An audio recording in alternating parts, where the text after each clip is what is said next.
Hello, everyone.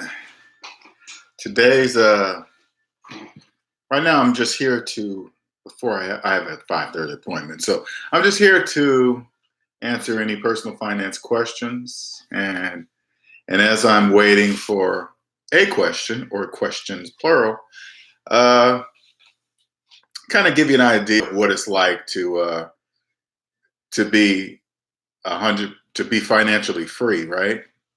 Again, I'm here to answer any question. You guys can interrupt at any time. It could be anything from a particular situation, financial situation you're in now. Maybe you're tied up with multiple people on your cell phone bill, trying to figure out how to way to get out of it.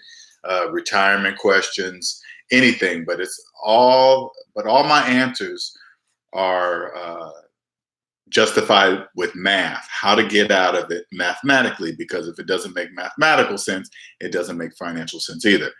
So as I'm waiting, I'm just going to kind of talk about what life has been like for me since I became debt free, since I've become aware that all it took to get out of to get out of debt was to apply the fifth grade math I learned in grade school, to apply the math that I was really good at in grade school. I remember getting gold stars by my name in class, because I used to always get the answers right. When to use the dimes, the nickels, how much it added, how much it took away. And for the life of me, sometimes I'll think back and realize I could have been a millionaire a long time ago. So what it's like to be on the other side. All right, let me give you a couple of pointers. Every now and then, I will think about how many cars I finance, right? And don't get me wrong, if this is you, you can't if you've been around people that don't know about money, you're a young adult, and you figure adults with cars and houses and all this other stuff, you figure they must know what they're talking about. If that person's a doctor or a lawyer, they must know what they're talking about. All I had to do was Google student loan debt, credit card debt, car loan debt, and it's in the trillions. And all I had to do was do the opposite of that, because everybody's obviously not right, or else they wouldn't be in debt. It wouldn't be in the trillions of dollars. That's all I had to do, was just do the exact opposite of the majority. That's it. That's all I had to do. The exact opposite of the majority. And sometimes I think about the money I spent in college for my college degree, the hours that I spent at work, the hours that I gave away for free, working through lunch, taking work emails after hours, accepting phone calls. By the way, for those of you that do not know me, I was a computer engineer, a virtual engineer for 20 years, and I was always salary. For some reason, I always thought it was a program. I always thought salary was better than hourly, right? But it's not. At least with hourly, you get paid for every minute you work. Salary,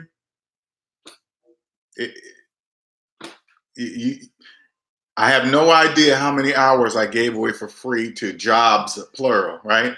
Now, I'm not mad at any jobs, because now I understand. You always hear the statements, never mix your feelings with your money. You kind of hear it, but when you're in debt, you don't really know what that means. Once I became out of debt, I clearly understand what that means. Never mix your feelings with your money. You're going to always lose every time you do that, because one has nothing to do with the other.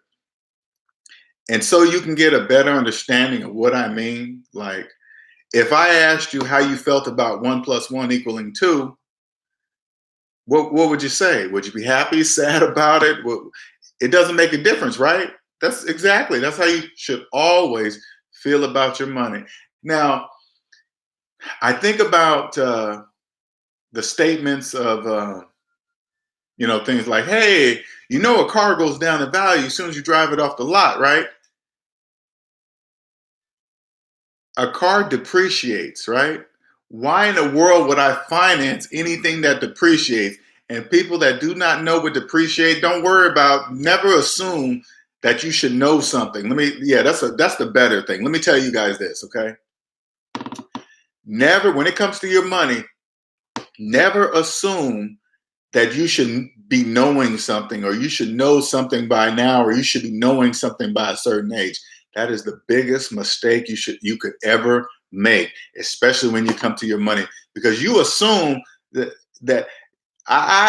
let me stick with me. I always assume that if somebody had more than me, I would assume they must know about money. That's why they have that stuff. That's not true. One has absolutely nothing to do with the other. So you guys can have a clear understanding what it's like to be financially free. Anything, everything is a thing. It doesn't matter. I don't look at a Mercedes and see somebody driving it and assume that that's the problem. I forgot to put this down. Sorry, hold up, you guys. Just a second here. All right, much better, much better. All right. Never assume. I no longer assume that since somebody has a nice car, a nice Mercedes, or a nice house, that they have more money than me, or they must know more. No, not even more money, because it doesn't matter about the amount of money you make. Let's get that straight now. I always assume that they must know something, but it's not true. One has nothing to do with the other. And growing up, credit and credit scores are just shoved down your throat. What if I told you a credit score? The credit score is nothing but an indicator. If somebody pays their bills or doesn't pay their bills, that's about it. It has nothing to do with having money. I tell you that. Usually, people with the highest credit scores have the deepest debt. They're in the deepest debt. Now, as I'm waiting, by the way, for those of you that joined, this is a session to answer any financial question. I can answer anyone. It doesn't matter. It doesn't matter what it is. I will give you the answer mathematically. Okay, I promise. Now, I was thinking about this today. Let me tell you mathematically what it's like when you step on a car lot to buy a car, to finance a car. Let's keep it real. To finance a car, okay? Now, again, if you don't know something about when it comes to money, always say you don't know, okay? People that don't live in a debt matrix, we understand that that's what you're supposed to say. Don't never jump around and assume, because when you assume with money, you assume that you know something. It's just like saying, again, back to the mathematical problems. What if I asked you what 1 + 1 equals? What does 1 + 1 equal? And you go, I think it's around. You would look at me like I'm crazy or something like that, or you're guessing about what 1 + 1 equals. It's 2. Period. That's with any mathematical equation, especially when it comes to your math. But anyway, let me tell you what it's like. What it's really like mathematically when you go to finance a car. I'm gonna just say finance, right? Now, first of all, if you ever want to be rich, ever want to be wealthy, the first thing you need to do is stop financing depreciating objects. A car is the biggest statement. I didn't know this, people, okay? I didn't know this, but a car is the biggest statement you could ever make that you don't manage your money well, that you believe in debt, because there is no reason why you should ever finance a car, ever. It's already below the value before you even get the keys in your hand, okay? So first of all, no one gets a finance car on sale, nobody. The sticker price is just to get you in, all right? I'm showing you what it is on the other side, outside the debt matrix. The debt matrix is a place where everybody believes in credit and debt. I'm talking from outside the debt matrix. Everything I'm telling you, everything I'm showing you, everything I'm sharing with you can be 100% proven to be true with math. Okay? Even if you don't like it, it doesn't matter. And even if you share what I'm telling you with somebody else, after they're done with all their yip yapping and talking, at the end of their whole long statement, say, but is my math right? They have to agree with you. Okay. Soon as you walk on the line and be like, oh, I'm just looking. Of course you are. That's why salesmen never pay attention to you, because you're looking for a reason. If you're on a car lot, 9 times out of 10, you're needing a car and you need to finance. Period. It's not a big deal. It's business. It's clear. It's clear as day to see. Okay. Now, when you walk on the lot, crack your lips, say you want to finance a depreciating object, they say, come on in, come on in. You come in, they got the little kiddie station set up there because they know you're going to be there for hours. By the way, they only do that to people who finance cars, okay? It doesn't take 8 hours to buy one car. They only do that to people that finance cars. Do you understand? Do you understand? Okay? Now, they run your credit, okay? How come? You ever wonder this? Nobody ever thinks that. I never thought of this. What if you checked your credit scores before you walked on the car lot, right? And say like your TransUnion credit score was the highest one. Can you walk on the car lot and say, hey, when you run my credit, make sure you use my TransUnion credit score? Have you ever thought about that? Never, huh? Probably. Because you're so tunnel vision on financing this depreciating object, a thing that goes down in value each time you start it up and press on the gas pedal, right? You're so focused on that, you really don't care. You just want in this depreciating object, right? Now, what if you said that? Do you think they would say, oh, okay, we'll use your TransUnion credit score? No. You don't even know which credit score they're using. What if they're using the lowest one so they could charge you the highest interest rate? You ever think about that? They only do that to people who finance depreciating objects like a car. That's it. If you don't know to never finance a thing that goes down in value, they're going to take advantage of you.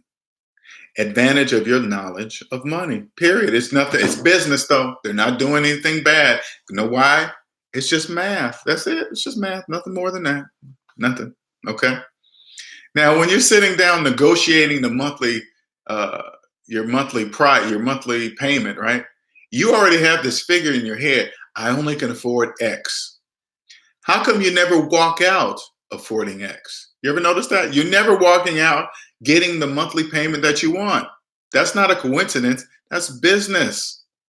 They know you want that thing bad enough that you're going to go up. And they always say things like, hey, it's only $10 more. Hey, it's only $25 more. Hey, it's only $50 more. Like they're going to pay it for you. It's way more than that. But if you don't know that, so you go, okay, yeah, it's only 50. They'll compare things like it's only a couple of coffees. It's just as stupid as and usually the person that's trying to sell you the car, the salesman, he's probably in debt too. So he really needs to sell you that car so he can make whatever payments. It's a big circle. Once you're out of debt, I think collectively. I do not think individually. For example, if everybody was rich, there would be nobody left to finance cars, because once you have money, you're rich, wealthy, whatever you want to call yourself. You have money. Why would you ever finance anything? You don't need to finance anything because you can pay cash for anything. And if you think collectively instead of individually, you'll know that the majority of people are in debt. So you can buy with cash half the price because of whatever trouble they're in. It doesn't matter. That's what it is. But nobody knows. Nobody would be left to finance cars if everybody was rich. So everybody can't be rich. So come on this side where you're financially free and have cash. Okay. Now, when you're negotiating this price, back to negotiating that price, I'm looking at my notes. You ever notice they got to talk to some mystery guy? Who is that? The Wizard of Oz? They always got to get up from the desk from you and go talk to this person in the back. You have no idea if they're really talking to somebody. Is this guy really going back and just making a chess move? It's his turn. Maybe they're playing checkers and stay back there for 5-10 minutes. And then they come back and say, hey, I talked to my finance manager and he said this. Do you know that? They only do that to people who finance. People with cash we don't deal with any of that. None of that. If a person with money decides to go buy a new car, you think he's dealing with the person behind the glass? No. He's going to write a check and leave. And when you got money, you walk in and say, I'm paying this, and that includes tax. And that includes tax. Period. Sorry, I'm looking at my thing. I got an appointment coming up here. And that's it. And if the guy behind the glass or the salesman says no, you say, goodbye. I'm going down the street. Period. It doesn't take 8 hours to buy one car. People get prepared. You guys can chime in anytime if you need to talk or ask a question. It doesn't take 8 hours to buy one car. I promise you it doesn't. They only do that to people who finance cars. People actually prepare themselves to say, okay, I really need a new car, but I'm going to be there all day. So they bring their kids and let them set up in the play area. Why do you think they set that play area up? Because they know you're going to be there all day. Kids are going to get restless. They wear you down. Kids like, oh, mommy, I'm hungry. It's time to go. I got to pee. You ready to sign anything to get out of there, but you still want that car. Buying versus leasing, okay? It doesn't matter either way. The bank owns the car. You're not the owner. It doesn't matter which is better than the other. It doesn't matter. I mean, in the debt matrix world, I guess it does. Maybe leasing is this and that, and you can get more money, but that only means something in the debt matrix, okay? To people, and this is all personal. I'm not talking business, only personally. Now, say, for example, you have an older car and it broke down, right? And it costs $1,000 to get fixed. But your car is worth $3,000. You're like, hey, it ain't worth that much to put that $1,000 into that car and have it fixed. To who? Who are you talking to? You? To the people telling you, oh yeah, you're right. Don't put $1,000 in the $3,000 car. That ain't worth it. But if you don't have the $1,000 to put in a car to get it fixed, and you don't have $1,000 to put down on a brand new car, you just don't have $1,000. So you're gonna, instead of saving up and spending $1,000, you're gonna go finance $30,000, $35,000, $40,000 for a brand new car. That doesn't make any sense. But people do it every single day of the week, and believe when they walk on the car lot, they're getting that car on sale. Nobody gets a finance car on sale. This is what math says. I'm not talking down to anybody. I did it quite a few times. Driving off the lot like I achieved something. Ooh, look at my new car. No, Linnell, it wasn't your car. It was the bank, and they was letting you drive it for 72 months. I had not a clue of the interest rate or anything. All I knew was the payment. Insurance through the roof. It was just so dumb.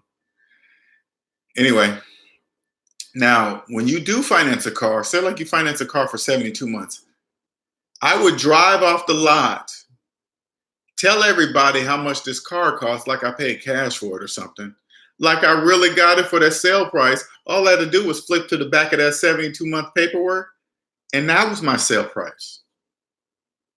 That was the price I got this car for, nothing else. Oh man, when you guys,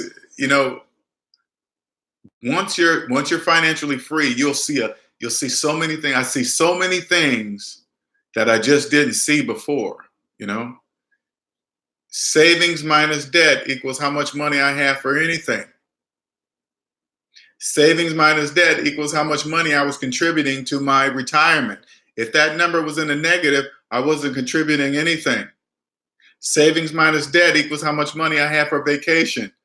If that number's in the negative, I have no money for a vacation. I literally had to borrow that money indirectly, directly, with the credit cards borrowing.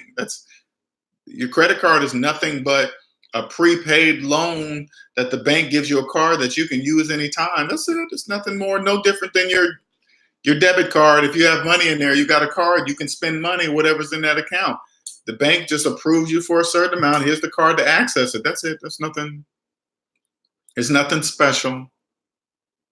It's so every now and then, I want to tell you guys this. Every now and then it does bother me because I'm 49 going on 50, knowing had I known this long time ago, my life would have been totally different. It would have been different. I would have, I mean, it's a double-edged sword because now it even impacts dating because I knew I did what it took to get out of debt, right? And then once I meet somebody and they're in debt and really don't care about being in debt, it's really pointless to date that person because people in debt love to talk about their debt problems. And then once I talk to them and say, hey, you know you can turn that around by just paying off that debt and getting out of that, people don't want to hear all that.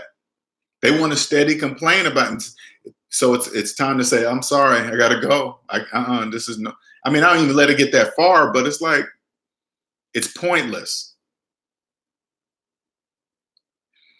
It's every now and then I get over it. I mean, every now and then I do get over it, but I still think back at the time because your time is running out. You don't have endless time. You don't want to wake up at 60, 70 and realizing that you could have been free many years ago. You could have been financially free years ago. I'm always on the internet, always on Facebook, looking at these financial places, listening to financial people, and and they just seem like when you don't know about that and you see somebody that talk the lingo, you hear somebody that talk the lingo on Facebook, YouTube, whatever, and you don't know, and they're using fancy words, you assume that they know what they're talking about. And now I don't care who it is, I don't care what kind of degrees they have. If they want to do business with me or handle my finances, I need to see their personal credit report. I'm not going to trust somebody with student loans that are older than their children. That doesn't make any financial sense. CENTS, that doesn't make financial sense. Who goes to school for 4 years and pay for their college for 20? That doesn't make any sense. Who says that, you ever hear like forever students? They're forever because they have no choice. They're so deep in student loan debt. If they stop, that debt is becoming due. They have to make payments.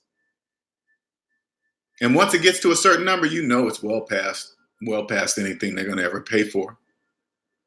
All right, I got to get off. You guys have a wonderful day, wonderful evening. All right. I hope this reaches somebody. You guys have a wonderful evening. All right, bye-bye.